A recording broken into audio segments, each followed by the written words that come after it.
In this enterprise test data video tutorial, we're going to look at how we can reference the current column value when applying data masking.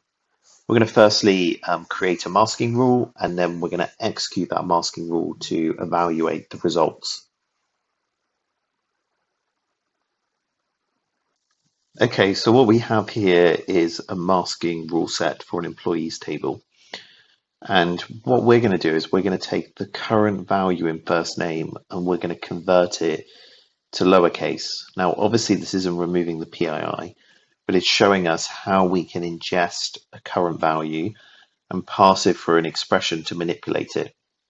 So to do that, we're going to come into our random expression and we're going to select to lowercase. And what we're going to do is use our syntax to pull in the current value.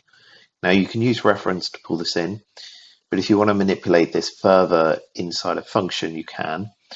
But for now, we're going to take the current value and move it to lower. So let's just perform this and let's run our audit report. We'll see this is complete.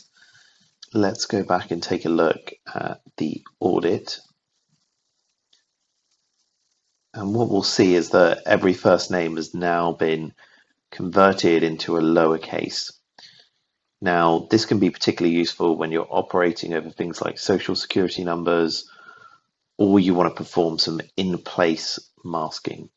Thanks for watching this video. If you would like to learn more, visit curiositysoftware.ie.